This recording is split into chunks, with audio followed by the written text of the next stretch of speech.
मंत्र क्या होता है और ज़ेन योगा का सबसे इम्पॉर्टेंट मंत्र आज हम पढ़ेंगे। सब्सक्राइब करिए और बेल बटन दबाकर डीप नॉलेज की वीडियोस सबसे पहले पाइए।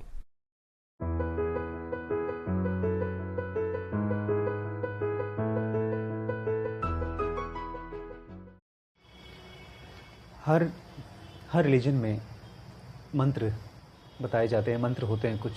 हम लोग को भी बचपन से मंत्र सिखाए गए ना, गायत्री मंत्र और पता नहीं कौन कौन से मंत्र।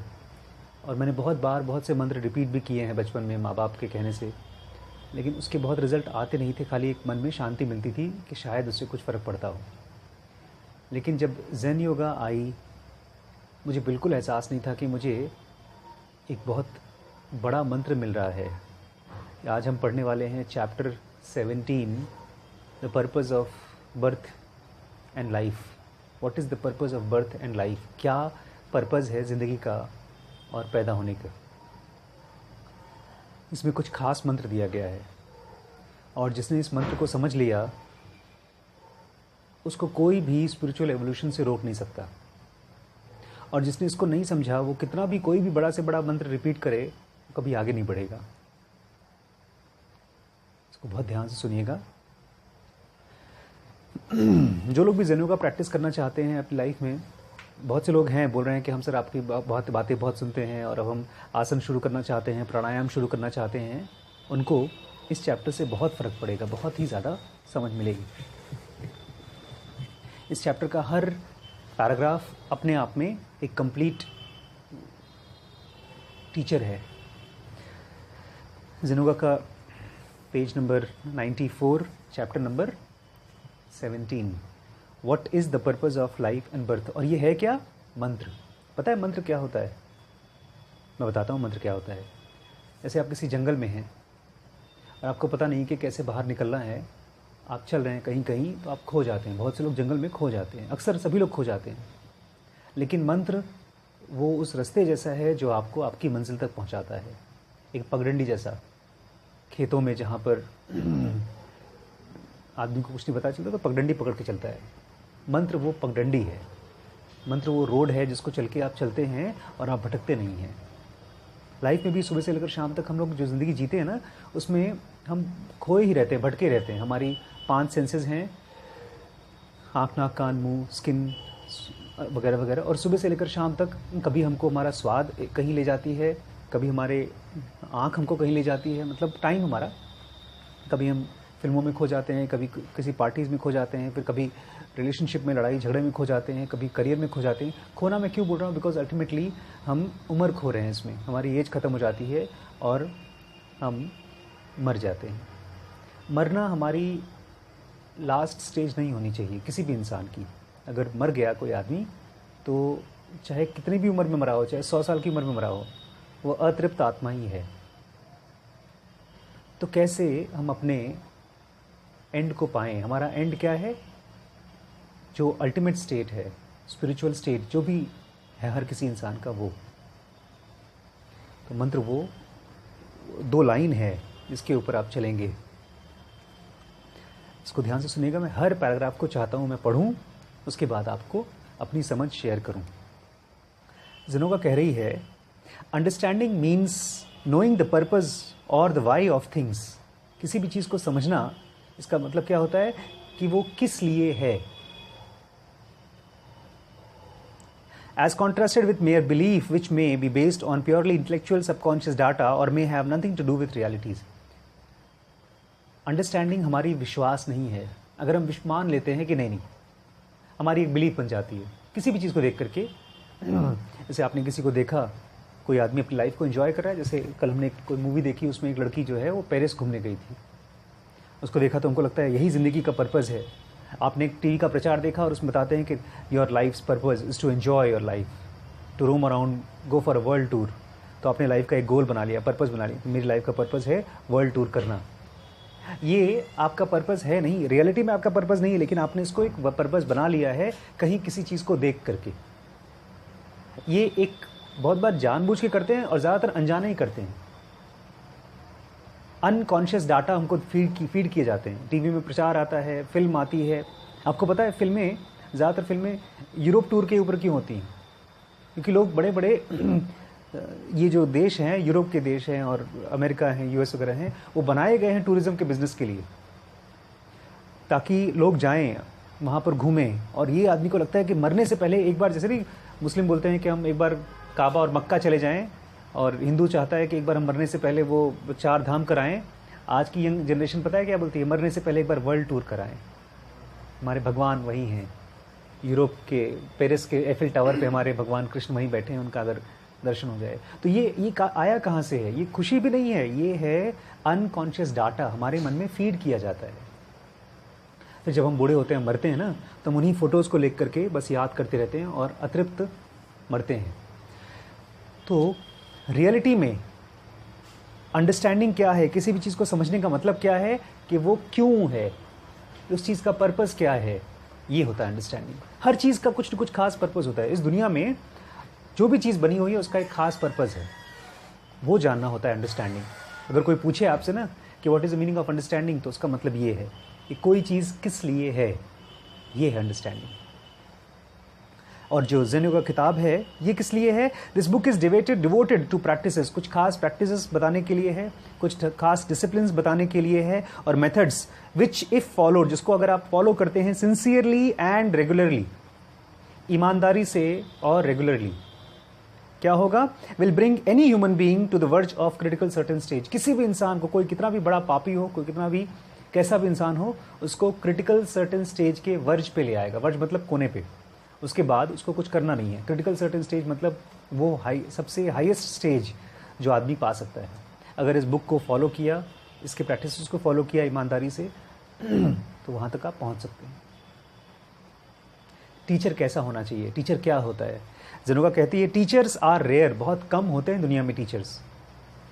और एक जो सच्चा मास्टर होता है, a true master never takes on a disciple. जैसे दिखाते हैं ना, लोग शिष्य बनाते हैं अपने, हज़ारों शिष्य हो जाते हैं लोगों के, ऐसा लोग करते नहीं हैं। जो सच्चा मास्टर्स होते हैं वो किसी को शिष्य नहीं बनाते अपना। वो क्या करते हैं? ही बीफ्रेंड्स यू, तुम्हें अपना दोस्त बना लेते हैं। And then just tells you in some simple way how to find the road. तुम्हें बहुत आसानी से, सिंपल तरीके से गाइड कर देते हैं कि तुम्हें अपना रास्ता कैसे मिले। वो ये थोड़ी चाहते हैं कि तुम उनके ऊपर आश्रित रह करके डिपेंडेंट हो जाओ। तुम सोसाइटी के जेल से आज़ाद हुए, हमारी जेल में आ जाओ, ये नहीं चाहते वो। And he also tells you the road, और उस रोड पर चलने का strength and the clarification with in, और कैसे आप अंदर से क्लियर हो कि मुझे इसी रोड पर चलना है। जितने भी लोगों को मैं जानता हूँ, और मैं भी उसमें था बहुत समय तक, मैं जिस रोड पे चलता था मुझे लगता था ये चलना चाहिए कि नहीं चलना चाहिए। क्लैरिफिकेशन नहीं थी, कॉन्ट्रास्ट था। एक फैमिली कुछ और बोलती है, पेरेंट्स कुछ और बोलते हैं, मेरी अपनी खुद की इच्छा कुछ और बोलती है, गुरुजी कुछ और बोलते हैं, क्लैरिफिकेशन नहीं आता था। ज़ेन योगा बोल रही है सबसे इम्पॉर्टेंट चैप्टर है ज़ेन योगा का। जिस दिन मैंने इसको पढ़ा था, उस दिन के बाद से लेकर आज तक, एक समझ लीजिए कि लाइफ चल रही थी और 2 पटरी पर चढ़ गई। पटरी पर चढ़ती है, जूम करके गाड़ी चल रही थी, ऐसा हो गया था। We shall give you the unfailing magic formula. ज़ेन योगा क्या बोल रही है? क्या देगी आपको? एक अनफेलिंग, ऐसा एक फार्मूला देगी जो कभी फेल नहीं हो सकता। And it will bring you to that critical certain stage. और अगर ये फार्मूला आपने फॉलो किया तो आपको उस क्रिटिकल सर्टेन स्टेज, CCS, जिसको कि लोग एनलाइटमेंट के नाम से जानते हैं, जो बड़े लोग भव्य इमेज बना के रखते हैं, वहाँ पर पहुँचा सकती है अगर आपने इसको फॉलो किया तो। It is the formula. कौन सा फार्मूला है? It is the formula, the supreme mantra. ये सबसे बड़ा मंत्र है। राइट इट डाउन, इसको लिख लो। Where you are sure to read it daily, जहाँ पर तुम इसको रोज पढ़ोगे। लेस्ट यू फॉरगेट इट, नहीं तो तुम भूल जाओगे। It is the formula that God himself repeats it. मुझे लगा था गॉड रिपीट करते हैं फॉर्मूला को, हम लोग तो नहीं। लोग सोचते हैं कि भगवान का नाम लेकर के लोग तर जाते हैं और भगवान ही खुद कोई फॉर्मूला रिपीट करते होंगे। आप बताइए, लोग मोदी मोदी करते हैं और मोदी भी कोई फॉर्मूला रिपीट करते होंगे अपने आप में? क्या ऐसा कोई फॉर्मूला होगा जिसको भगवान खुद रिपीट करते होंगे? नहीं, शंकरों की मूर्तियों में दिखाते हैं भगवान कुछ बैठे हैं ऐसे आंख बंद करके, तो करते क्या आंख बंद करके? ये वो फॉर्मूला जो भगवान खुद रिपीट करते हैं। विदाउट इट एवर, विदाउट, बिना रुके हुए, without stopping, as it is that which makes God what he is, ये भगवान को भगवान बनाता है। And makes man look so small because he does not faithfully repeat it, और इंसान भगवान के कंपैरिजन में एकदम छोटा दिखाई देता है क्योंकि वो ईमानदारी से इस फॉर्मूले को रिपीट नहीं करता। Because he does not meditate over it and does not think over it, क्योंकि वो सुनता है बहुत लोगों के मुंह से लेकिन इसके ऊपर गौर नहीं करता, ध्यान नहीं करता, रिपीट नहीं करता। रिपीट का मतलब खाली ये नहीं कि मन में रिपीट करते रहे पट पट पट। मंत्र रिपीटेशन मतलब ऐसे माला चलाना नहीं होता। अगर आप कोई चीज़ माला चलाते हैं, मन में रिपीट करते हैं, तो धीमे धीमे आप भूल जाते हैं। आपकी बॉडी रिपीटेटिव, जैसे आपके पैर अभी हिल रहे हैं, ध्यान ही नहीं रहता, चलता रहता है, चलता रहता है। रिपीट का मतलब ये है कि इस चीज़ को अपने दिमाग में, जैसे आप चल रहे हैं ना, तो चलते चलते अगर आप बाएं हो गए, रास्ते से बाएं तरफ मुड़ गए, तो एक दीवार आपको ठोकर मार के दाएं करे, फिर जब दाएं चले जाएं ठोकर मार के सीधे करें, ताकि आप रास्ते पर आ सकें। तो ये फार्मूला वो फार्मूला है जो आपको याद दिलाए कि कहाँ चलना है, कैसे चलना है, दिन कैसे जीना है। खाली इतना ही नहीं, all those who have arrived, जिन्होंने भी, चाहे गौतम बुद्ध हैं, नानक हैं, मोहम्मद हैं, ईसा मसीह हैं, राम हैं, कृष्णा हैं, जो भी हैं, जो लोग भी पहुँचे हैं अपने मंजिल पर, all those who have been guiding lights to man, जिन्होंने भी इंसान को गाइड किया है, लाइट बने हैं, have sincerely repeated the same, उन्होंने ईमानदारी से इसको रिपीट किया है, इस मंत्र को, एंड मेडिटेटेड ओवर इट, और इसके ऊपर मेडिटेट किया है। It is the unfailing sure guide, ये ऐसा गाइड है जो कभी फेल नहीं हो सकता। इसलिए इस मंत्र को वेनरेट करिए, इसकी पूजा करिए, and with devotion keep it over your heart and mind, अपने दिल और दिमाग पर इसको छा लीजिए। जब से मैंने इसको डाला था, विश्वास करिए, तब से मेरी लाइफ में कोई और चीज़, सब बाकी सब चीज़ें अनइम्पॉर्टेंट, सब चीज़ अनइम्पॉर्टेंट है, सबसे इंपॉर्टेंट यही है। इसलिए मैंने बहुत बार रिम्पी से जब मैं बातचीत होती है ना, तो रिम्पी मुझे बोलती है, तुम बोलते तो हो कि मैं तुम्हें बहुत प्यार करता हूँ, तुम मेरे लिए सबसे ज़िंदगी हो, मौत हो, लेकिन तुम्हारे लिए, मैं जानती हूँ तुम्हारे लिए ज़ेनोगा सबसे इंपॉर्टेंट है। और ज़ेनोगा में भी क्या इंपॉर्टेंट है, ये मंत्र। तो मैं उसको बोलता हूँ बिल्कुल सही कह रही हो, और वो इसलिए बिकॉज इसी मंत्र की वजह से मैं तुमको भी मौत के मुँह से भी निकाल सकता हूँ कभी, अगर भगवान न करे कभी मर गए, भगवान न करेगा मरेंगे हम सब, तो भी हम लोग वापस मिल सकते हैं। जैसे हम सोते हैं फिर सुबह उठते हैं तो मिलते हैं ना, ऐसे ही। तो ये वो मंत्र है। मंत्र कल पढ़ें कि आज ही पढ़ें? आज ही पढ़ें, पार्टी में जाने से पहले ही पढ़ लेना, नहीं तो फिर मंत्र भूल जाएगा। कौन सा मंत्र है?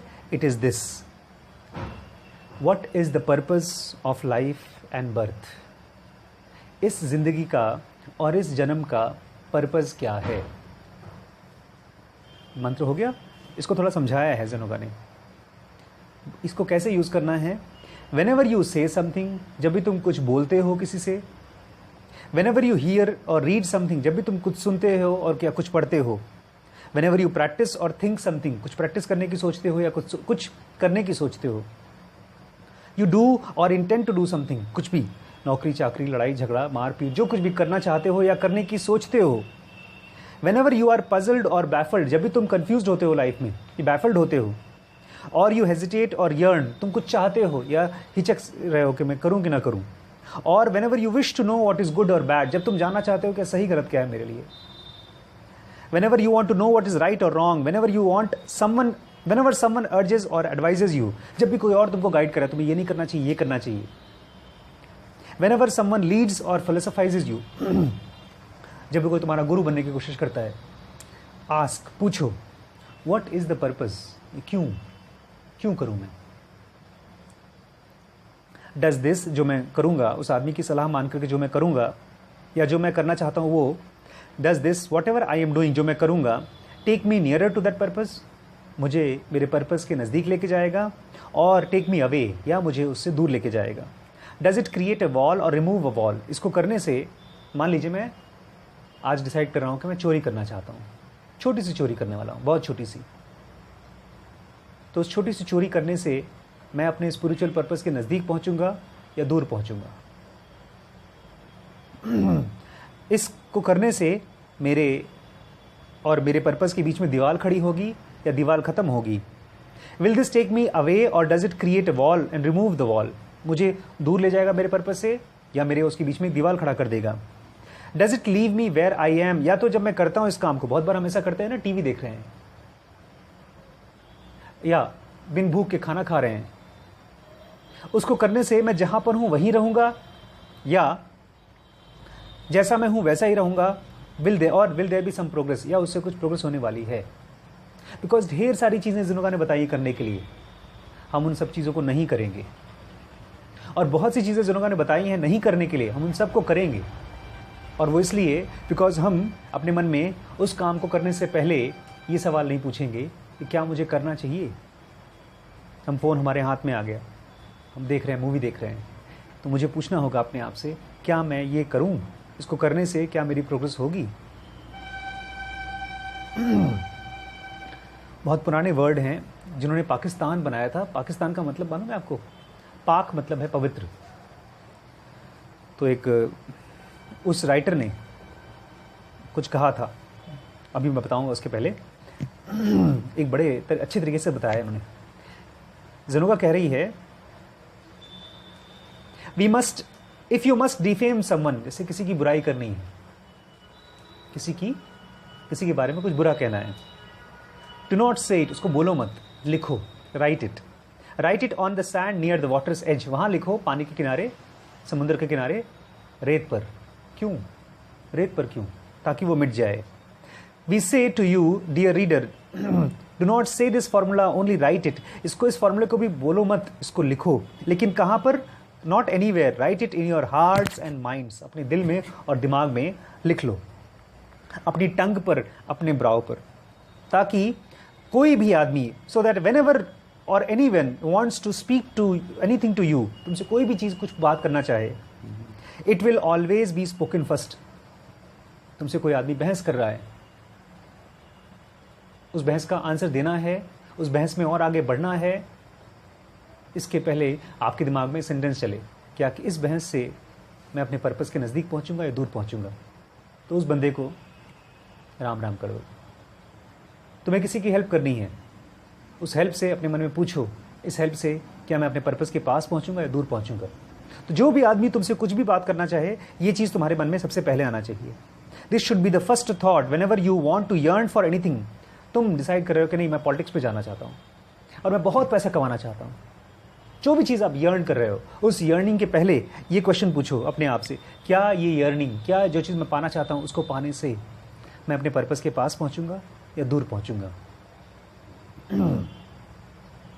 Whenever someone approaches you with new theories, कोई आदमी नई बात लेकर आया आपके पास, और should you approach anyone, और या तो तुम किसी और को बताने जा रहे हो कोई बात, the other person will read it on your brow and will quickly depart, leaving you alone with your purpose. वो आदमी तुम्हारे चेहरे को देखेगा और तुम्हारे अंदर में पर्पस को देखेगा और वो चुपचाप अपने रास्ते चला जाएगा, अगर तुम्हारा पर्पस तुम्हारे ब्रेन में लिखा हुआ है साफ साफ।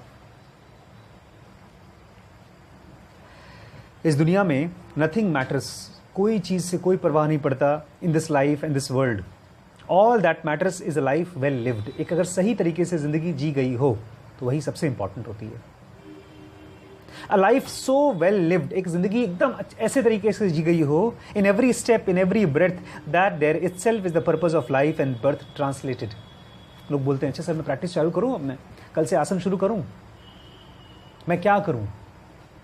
रोज़ सुबह से लेकर शाम तक ऐसी ज़िंदगी जी पाएं कि उसमें हमारी लाइफ में पर्पस अपने आप पूरा होता रहे, रोज़ सुबह से लेकर शाम तक। Life of not mayor goodness, केवल ठीक ठाक ज़िंदगी की नहीं, a life of real goodness, एक सच्ची अच्छी ज़िंदगी जिसमें सचमुच में अच्छाई दिखती है। With the purpose of life and birth translated into every moment of flow of life, ताकि तुम्हारी सुबह से लेकर शाम तक की हर मोमेंट में वो पर्पस दिख सके। This is what Iqbal visualised when he said, Iqbal थे जिन्होंने पाकिस्तान का नाम दिया था। वो कह रहे थे, a man live, o man live your life so well, अपनी जिंदगी इतने अच्छे से जियो, let your life be so exemplary, तुम्हारी जिंदगी इतनी ऐसी होनी चाहिए कि जब गॉड हिमसेल्फ, कि भगवान खुद तुमसे पूछे कि तुम्हें क्या चाहिए, God himself should come to you and ask what can I do for you. नहीं वो सुना, आपने शायरी सुनी होगी ना, बता बंदे रजा तेरी रजा क्या है, नहीं सुना आपने? शायरी है बड़ी सुंदर सी, मैं कल पढ़ के बताऊंगा आपको। खुद ही को कर बुलंद इतना कि हर ऐसे कुछ करके है कि खुदा तुझसे पूछे कि बता तेरी बंदे रजा क्या है। ऐसी ज़िंदगी जीना है।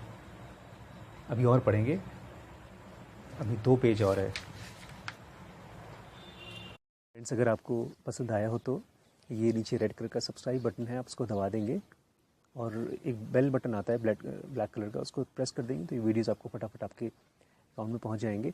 और हाँ, अगर आप डोनेट करते हैं तो ये वीडियोस हमेशा के लिए फ्री रहेंगे। Thank you so much.